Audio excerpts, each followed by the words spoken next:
नमस्कार। दूरदर्शन राजस्थान के इस विशेष कार्यक्रम ग्रामीण अर्थव्यवस्था का आधार डेयरी व्यवसाय में आप सभी का स्वागत है। जैसा कि हम जानते हैं कि दूध हमारे जीवन का एक बहुत इम्पॉर्टेंट हिस्सा है। सुबह की चाय कॉफ़ी से लेकर दिन भर में जो हम दही और छाछ और पनीर उन सब का इस्तेमाल करते हैं और रात को सोते वक्त हल्दी का एक दूध का ग्लास, वहाँ तक पूरे दिन दूध हमारे साथ रहता है। और यही कारण है, इसकी इम्पोर्टेंस के कारण हर साल दुग्ध दिवस मनाया जाता है, विश्व दुग्ध दिवस, जो कि 1 जून को मनाया जाता है। क्या कारण है कि हम ये दुग्ध दिवस मनाते हैं और क्या कारण है कि हम इसे ग्रामीण व्यवस्था का, अर्थव्यवस्था का आधार कहते हैं, इसके बारे में हम जानकारी लेंगे। स्टूडियो में आए हमारे एक्सपर्ट श्री चांदमल वर्मा जी से, प्रबंध निदेशक जयपुर डेयरी। आपका बहुत बहुत स्वागत है वर्मा जी। और सबसे पहले हम ये जानना चाहेंगे कि जब हम बात करते हैं दूध की, दूध हमारे जीवन का एक बहुत ही इम्पॉर्टेंट हिस्सा है और यही कारण है कि हम हर साल ये दुग्ध दिवस भी मनाते हैं। तो क्या सोच थी इसके पीछे कि विश्व दुग्ध दिवस मनाया जाना शुरू होने लगा? मैम, संयुक्त राष्ट्र संघ के द्वारा 1 जून 2020 से इस सोच के साथ कि दूध हमारे खाद्य का एक आवश्यक अंग है जिससे काफ़ी न्यूट्रिशन मिलते हैं, जी जी, आम आदमी को हर जगह, हर नागरिक को हर देश में मिल सके, इसलिए दूध का उत्पादन बेहतर हो सके और मिल्क प्रोडक्ट्स तक सबकी अवेलेबिलिटी हो सके, इस सोच के साथ में और इसको याद रखते हुए इस क्षेत्र में आगे बढ़ने के लिए, और साथ ही साथ एक ग्रामीण अर्थव्यवस्था का आधार भी है, इस वजह से दुग्ध दिवस की शुरुआत हुई, जो दुग्ध दिवस हम 1 जून को मनाते आते हैं। कब से ये शुरुआत हुई है? कितना समय पहले से 1 जून 2020 को ये संयुक्त राष्ट्र संघ के, जैसा मैंने बताया, कृषि एवं खाद्य संगठन के द्वारा इसकी शुरुआत हुई थी। जी, और वहाँ से हम आज तक इसे मनाते आ रहे हैं। और इसके पीछे किस तरह से दुग्ध दिवस मनाया जाता है? क्या क्या इसमें तैयारियां की जाती है? क्या कुछ स्पेशल कोई तरह के कार्यक्रम होते हैं या कोई ऐसे ट्रेनिंग प्रोग्राम्स होते हैं या ऐसा कुछ जो हर जगह किया जाता है? किस तरह से सेलिब्रेट होता है? बिल्कुल, आप सही फरमा रही हैं। इसके लिए दुग्ध का उत्पादन निरंतर कैसे बढ़े, हर आदमी तक कैसे उसकी पहुँच हो, उसकी गुणवत्ता, और साथ ही साथ जैसे भारत में भी अपना एक ग्रामीण अर्थव्यवस्था का देश है, जी जी, यहाँ पर कृषि और पशुपालन मुख्य आय के साधन है। जी जी, हर गांव में जहाँ आजकल जोत भी छोटी हैं, ज़मीनें भी छोटी हैं, उसमें बड़ी पैदावार के बजाय छोटी पैदावार होती है, परिवार छोटे हो गए हैं, उस स्थिति में कृषि और पशुपालन इंडिपेंडेंट आपस में एक दूसरे पर निर्भर हैं, और आदमी अपनी 2 गाय 2 भैंस ऐसे रख करके उस दूध को डेयरी को दे करके उसका उचित मूल्य वो प्राप्त करके और अपने परिवार की आजीविका चला सकता है, अपनी खेती भी अच्छे से करता है, अपने बच्चों को भी पढ़ा सकता है। इस प्रकार से एक आधार उनके लिए आजीविका का ही बना हुआ है। जैसे कि आपने बताया कि दूध को इकट्ठा करके उसे आगे भेज के, तो ये प्रोसेस क्या होता है? जैसे डेयरी में जब दूध आता है, किस तरह से वो लिया जाता है? किस तरह से, क्या कोई ऐसे मुख्य पैमाने हैं कि पहले उनके ऊपर वो अगर खरे उतरते हैं तो फिर उस दूध को एक्सेप्ट किया जाता है? प्रोसेसिंग कैसे होती है? किस तरह से डिस्ट्रीब्यूशन, ये पूरा प्रोसेस किस प्रकार किया जाता है? मैम, दुग्ध का प्रारंभ होता है जैसे दुग्ध उत्पादक से, जी, वो पशु रखता है, आजकल सहयोग डेयरी के सहयोग से अच्छी गुणवत्ता के पशु रखता है, वहाँ दुग्ध निकाल करके, और आसपास में उसके यहाँ एक दूध कलेक्शन सेंटर होता है, दुग्ध कलेक्शन सेंटर पे वो अपना दूध देता है। वहाँ एक छोटी मशीन होती है जिसमें उसका दूध को जांचा जाता है कि प्योर है और उसमें उसका फैट क्या है, क्योंकि दूध की रेट उसकी फैट के अनुसार निर्धारित होती है। वो डेटा मशीन से जांच होने के बाद उसको पर्ची भी दी जाती है, और वो दूध वहाँ पर कई दुग्ध उत्पादकों का इकट्ठा करके, और वहाँ से वो हमारे टैंकर के माध्यम से वहाँ का एक कलेक्टिव सैंपल भी लिया जाता है और वो डेयरी तक पहुँचता है टैंकर के माध्यम। डेयरी में पहुँचने बाद उस टैंकर का वेट होता है और जो सैंपल आए हैं उन सैंपल का रीचेक होता है। जब वो खरे होते हैं, सही होते हैं, उस टैंकर को खाली कर लिया जाता है। खाली कराने के बाद प्लांट में वो प्रोसेसिंग में जाता है। प्रोसेसिंग में जाके दूध की अलग अलग वेराइटीज़ बनती हैं, टोन्ड मिल्क है, गोल्ड मिल्क है, लाइट मिल्क है, फैट के अनुसार और रिक्वायरमेंट के अनुसार। साथ ही साथ इसके बाय प्रोडक्ट्स भी बनते हैं, पनीर, दही, छाछ, श्रीखंड, घी, ये सब पाउडर, ये सारी चीज़ें उसमें से बनाने की प्रोसेसिंग होती है। और प्रोसेसिंग होने के बाद में हमारे डिस्ट्रीब्यूटर्स के माध्यम से गांव-गांव, ढाणी-ढाणी और शहर में जगह जगह पर उसका वितरण किया जाता है। और दूध का वितरण तो मॉर्निंग इवनिंग दोनों शिफ्ट में हर जगह तक, हमारे क्षेत्र जहाँ तक है, पहुंचाया जाता है। तो ये ट्रांसपोर्टेशन प्रोसेस एक है जो करीब चलता रहता है, सुबह बिल्कुल सुबह से चलता रहता है, ये दिन रात 24 घंटे काम करता है डेयरी का प्रोसेस। बिल्कुल इसमें गैप नहीं होता है, तभी आम उपभोक्ता को दूध मिल पाता है। हाँ, क्योंकि जैसा कि हम बात कर रहे थे कि दिन की शुरुआत ही चाय कॉफ़ी से, दूध से होती है, तो दूध तो सही समय पे सबके पास पहुंचना जी, जरूरी है। हमारे डे नाइट शिफ्ट में काम चलता है, फैक्ट्री बंद नहीं होती, चालू रहती है, आपूर्ति सुनिश्चित करते हैं। तो जैसा आपने बताया कि इस आप जो सैंपल कलेक्ट करते हैं उसके बाद उसकी प्रोसेसिंग होती है और डिस्ट्रीब्यूशन होता है। अगर कोई व्यक्ति इससे व्यवसाय को करना चाहे, इससे जुड़ना चाहे, उसके पास 1, 2 या 3 जितनी भी ज़्यादा गायें हैं, तो कैसे इस व्यवसाय को वो शुरू कर सकता है? देखिए, इस प्रकार से कोई पशुपालक है तो वो अपने नज़दीकी जो भी दुग्ध संकलन केंद्र है या नज़दीकी ग्रामीण दुग्ध उत्पादक सहकारी समिति है, उसमें वो अपना दूध दे सकता है। वहाँ उसके दूध की उसकी पर्ची मिलेगी और 10वें दिन हम भुगतान करते हैं। और यदि उसके आसपास 1-2 किलोमीटर में कोई संकलन केंद्र भी नहीं है और आसपास 10-20 दुग्ध उत्पादक हैं, ढाणी में रहते हैं, तो वो स्वयं भी दुग्ध कलेक्शन सेंटर का अप्लाई कर सकता है। इसके लिए हमारे मुख्यालय में जयपुर डेयरी में भी आवेदन कर सकता है और हमारे 8 जोन मुख्यालय हैं, उस जोन पर भी वो प्रार्थना पत्र दे सकता है। इसमें एक तो शर्त ये है कि महिलाओं को हम प्रोत्साहन देते हैं। यदि महिला उस परिवार की जो संकलन केंद्र खोलना चाहती है, वो 10वीं पास होनी चाहिए, जिससे वो अपना रिकॉर्ड और हिसाब मेंटेन कर सके। और उसमें एक विश्वास भी जगता है उस काम को करने से। और वैसे भी देखें तो ज़्यादातर काम दूध से संबंधित है वो महिलाएं निष्पादित करती हैं, तो हम प्रायोरिटी देते हैं कि महिलाएं इस काम में आगे आएँ। और जयपुर डेयरी ने पहले अवार्ड भी जीता है महिला समितियां सबसे ज़्यादा बनाने में। बहुत ही अच्छी बात है, इसके लिए आपको बहुत बहुत बधाई, क्योंकि महिलाओं के उत्थान के लिए तो बहुत कुछ किया जा रहा है। और दूध का, जैसे कि आप कह रहे हैं, ये व्यवसाय बहुत ही बखूबी महिलाएं अगर चलाती हैं और आप उनको स्पेशल उनको प्रोत्साहन भी मिलता है, तो ये एक बहुत ही अच्छा है कि वो अपने आप को एक एंटरप्रेन्योरशिप में भी जा पा रही हैं वो।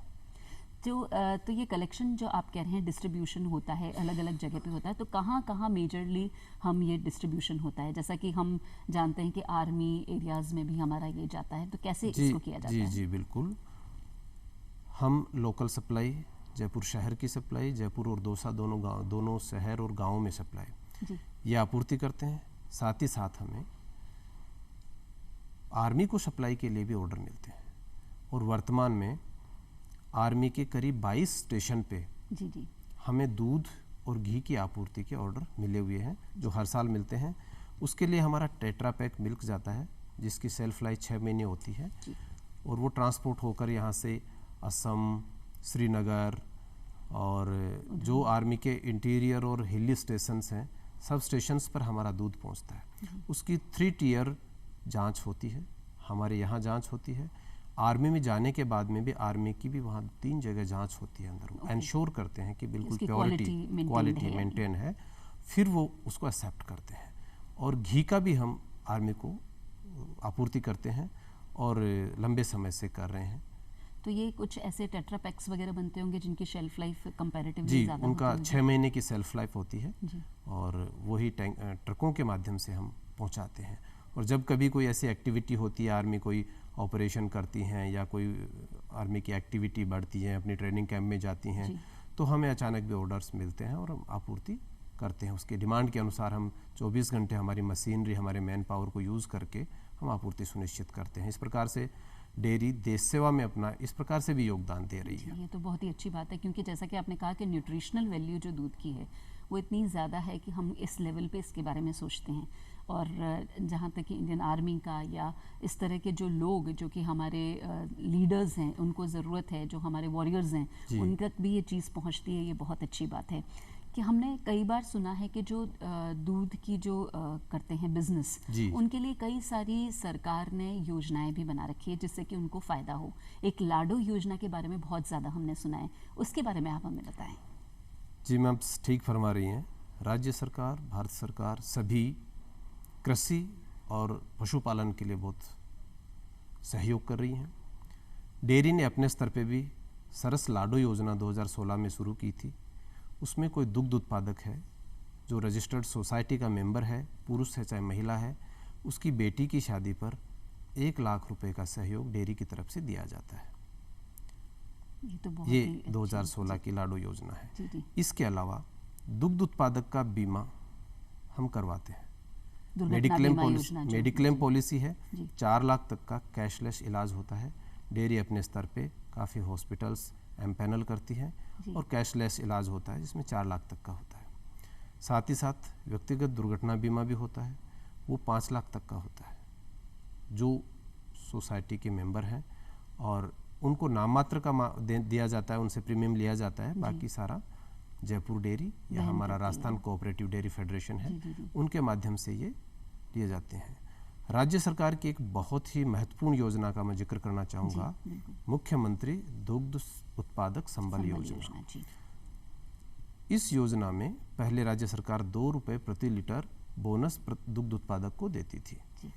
इस बजट से सरकार ने 5 रुपये प्रति लीटर अपनी तरफ से हर दुग्ध उत्पादक को देने की घोषणा की है और उसका भुगतान चालू भी हो गया है। बहुत ही अच्छी बात। जब से योजना शुरू हुई है 2019 से लेकर के अब तक सिर्फ जयपुर डेयरी इसमें 250 करोड़ से अधिक का भुगतान कर चुकी है।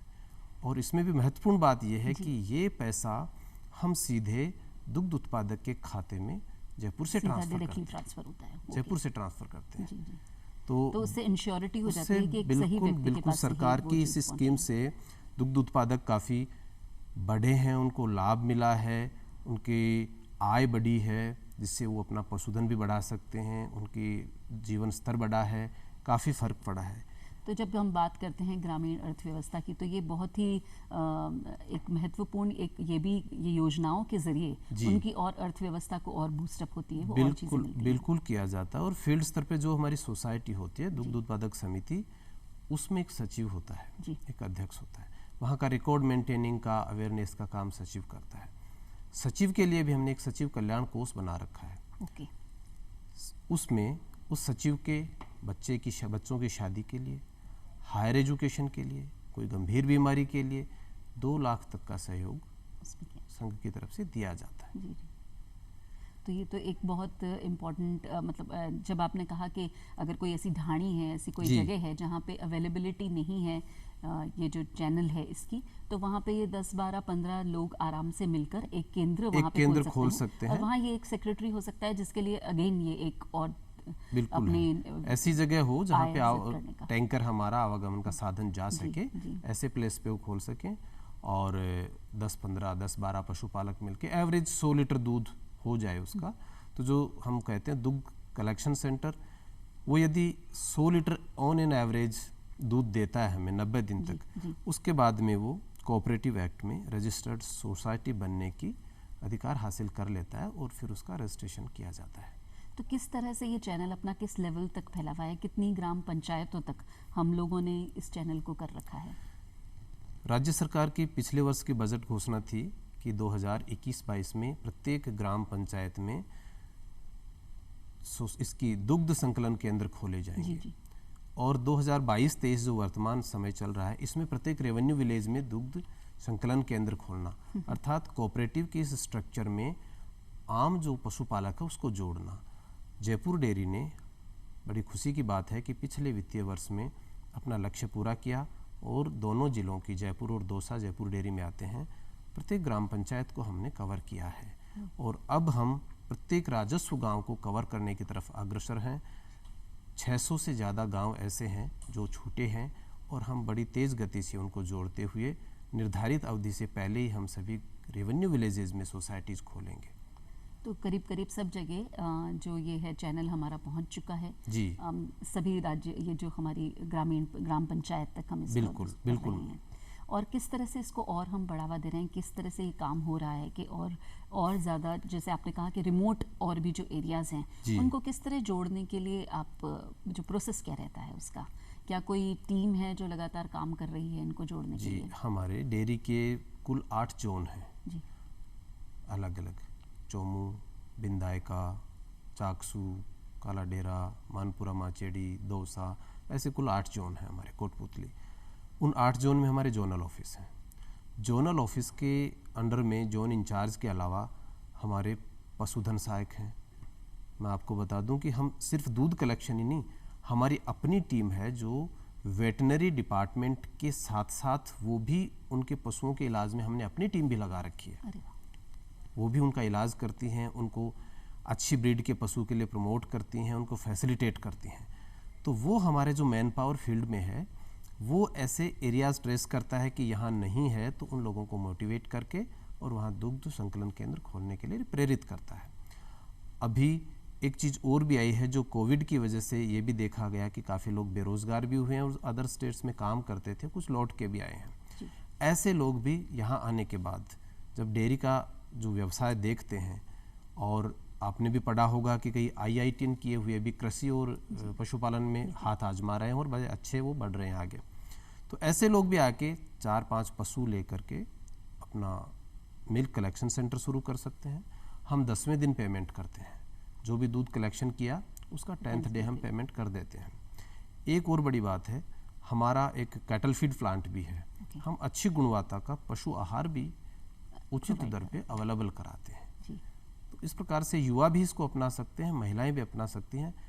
कम ज़मीन हो, ज़्यादा संसाधन नहीं हो, उस स्थिति में भी मेडिकल फैसिलिटीज़, वेटनरी फैसिलिटीज़ हम अवेलेबल कराते हैं। मार्केटिंग की उनको समस्या नहीं है, हमारा वाहन जा कर के वहाँ से दूध लेकर आता है। कृषक को कहीं नहीं जाना, पशुपालन को कहीं नहीं जाना है, उसका पेमेंट उसके खाते में पहुँच जाता है, उसका SMS पहुँच जाता है। और कोई बड़ी सोसाइटीज़ हैं वहाँ पर तो हम बैंक से बात करके ATMs भी लगवाए हैं हमने।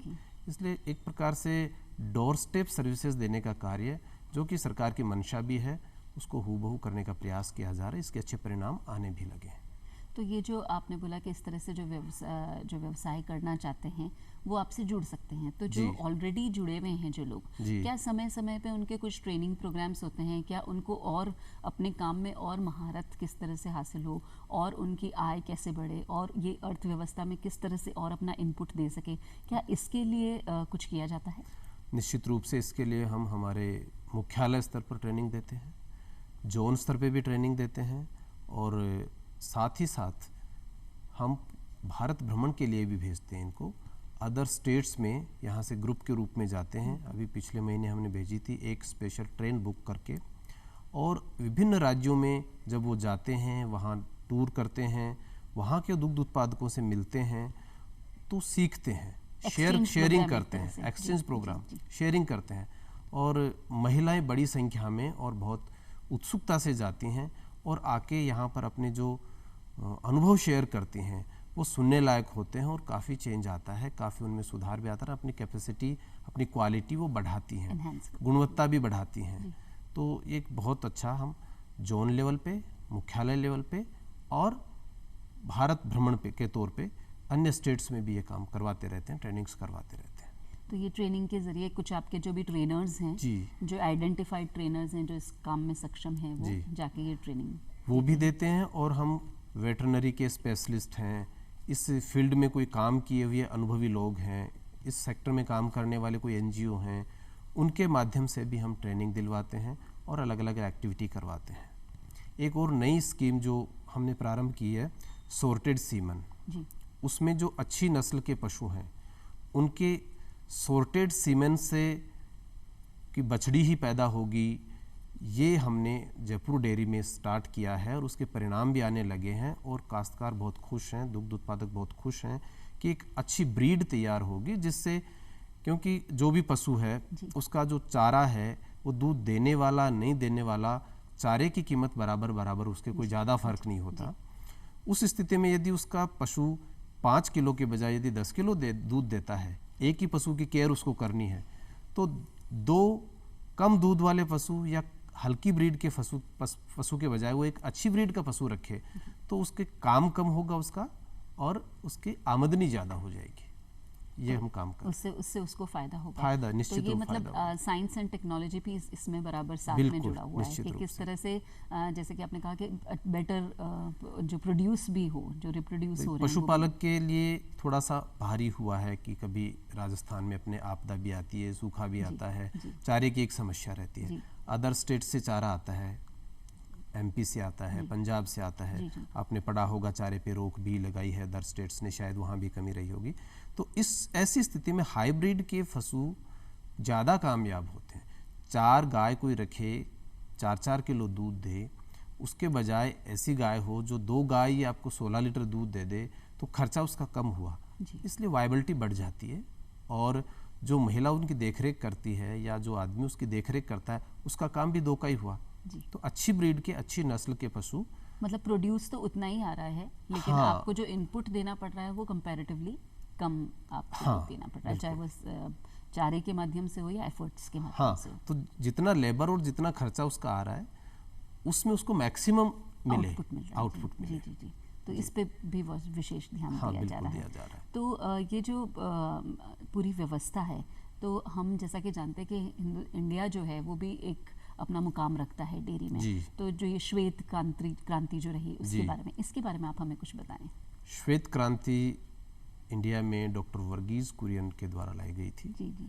डॉक्टर वर्गीज कुरियन ने अपना जीवन श्वेत क्रांति के लिए या दुग्ध उत्पादन के लिए और पशुपालकों के प्रगति के लिए एक प्रकार से न्योछावर किया है, और उन्हीं की देन है कि आज भारत में दूध व्यवसाय इतना फला फूला है और विश्व के बड़े दुग्ध उत्पादकों के रूप में शुमार हुआ है। और एक बड़ी आबादी जो भारत की आज भी गाँवों में रहती है, कृषि और पशुपालन पर निर्भर है, वो सब डॉक्टर कुरियन की देन है। निश्चित रूप से उसे भारतीय अर्थव्यवस्था, भारतीय परिवेश में खुशहाली आई है। तो तब से ये कार्य होता है और हिंदुस्तान का एक नाम है दूध के, डेयरी फार्मिंग में, डेयरी उसमें। जी। तो इसमें जो हमारे जानवर हैं वो भी, जो भी जिसके थ्रू ये काम होता है, तो एनिमल का जो है उसमें भी आप मदद करते हैं, किस तरह से उनकी क्वालिटी बेटर की जाए और उससे उसका प्रोडक्ट किस तरह से बेटर लिया जाए। जो हमारा युवा वर्ग है वो हम देखते हैं कि बहुत डेविएट होता है कि क्या किया जाए क्या नहीं किया जाए। जो पोस्ट कोविड आपने कहा हालात हैं, कई सारी चीज़ों में उतना अब वो नहीं रहा, तो क्या ये एक ऐसा व्यवसाय हो सकता है जहां युवा अपनी कोशिश से आगे बढ़ सकता है? निश्चित रूप से सही है। कोविड के बाद में ही मैंने जयपुर डेयरी में ज्वाइन किया है, और आप आश्चर्य करेंगे कि करीब 10 से 11 महीने में मैंने 600 नए सेंटर्स दिए हैं कलेक्शन के, जिसमें अधिकतर युवा हैं, और वो इसी प्रार्थना के साथ आते हैं, इस रिक्वेस्ट के साथ आते हैं कि साहब मेरे पास रोज़गार नहीं है, और कुछ तो यहाँ तक आते हैं कि सर मैं तो अभी अनमैरिड हूँ, मैंने पढ़ाई छोड़ी है, मैं आगे नहीं पढ़ पा रहा हूँ, मेरे पास थोड़ी सी ज़मीन है, मेरे पास 4-5 पशु हैं, यदि मुझे कलेक्शन सेंटर मिल जाता है तो मैं मेरी आजीविका चला पाऊँगा। तो 600 बहुत बड़ा नंबर है, करीब 600 के आसपास, और करीब यूथ हैं, वो मैंने कोविड के बाद में नए दूध कलेक्शन सेंटर दिए हैं, और अच्छे से लोग चला रहे हैं, खुशी से चला रहे हैं और अपनी आमदनी बढ़ा रहे हैं। तो ये एक नया एक आयाम हो गया, एंटरप्रेन्योरशिप का एक नया तरीका हो गया, जहाँ पे जैसे कि आपने कहा IITians भी कई हैं जो भी इसमें हैं, तो जो युवा हैं अगर वो इसमें साथ जुड़ेंगे, उनकी नई एक सोच इसके साथ में होगी, तो वो शायद इसको और एक अलग लेवल पे ले जा सकते हैं, और इंडिया भी शायद एक लेवल पे इसमें आगे बढ़ सकता है। जी, जैसे मैम गेहूँ आबादी के हिसाब से गेहूँ की डिमांड है, आज हम अखबार में पढ़ रहे हैं कि गेहूँ की वर्ल्ड वाइड कोई कमी है। गेहूं से भी पहले दूध आता है। जी बिल्कुल। बच्चा जन्म लेता है तब से दूध की शुरुआत होती है, जी। और हर ओकेजन पे और दिन में पूरे समय हर घर में थोड़ा बहुत दूध रखते हैं। मेहमान आ गया, खाने के लिए, पीने के लिए, छाछ के लिए, दही के लिए, तो इसकी कोई लिमिट्स नहीं है। अपनी पॉपुलेशन बढ़ रही है और अपने रिसोर्सेज जो हैं उनकी मैक्सिमाइज यूटिलाइजेशन कैसे करें। जी जी। तो इसमें युवाओं को रोज़गार के लिए बहुत अवसर हैं। अभी इस क्षेत्र में जितना काम हुआ है उससे कई गुना और हो सकता है जी। और बड़ी अच्छी बात यह है कि इससे रिलेटेड यदि काम करते हैं, एग्रीकल्चर मार्केटिंग बोर्ड की स्कीम्स हैं, उसमें फ़ायदा मिलता है, सब्सिडी मिलती है, गवर्नमेंट ऑफ इंडिया की स्कीम्स है, राजस्थान सरकार की स्कीम्स हैं, जैसे मैंने कहा दुग्ध संबल योजना है मुख्यमंत्री जी की। इन सब स्कीम्स को यदि कोई लाभ लेता है और इन सबको ध्यान में रख के युवा इस दिशा में आगे आता है, तो वो टेक्नोलॉजी का ज़्यादा इस्तेमाल करते हुए अपने और आगे तक जा सकता है और एक अच्छी आमदनी के साथ साथ एक अच्छा जीवन यापन कर सकता है, योगदान भी कर सकता है। जी बिल्कुल। तो ग्रामीण जो अर्थव्यवस्था है उसका आधार भी दूध है और हमारे जीवनचर्या का भी आधार दूध है, और किस तरह से ये और एनहेंस हो सकता है, किस तरह से डेयरी इसमें काम कर रही है, इन सभी जानकारियों के लिए आपका बहुत बहुत धन्यवाद।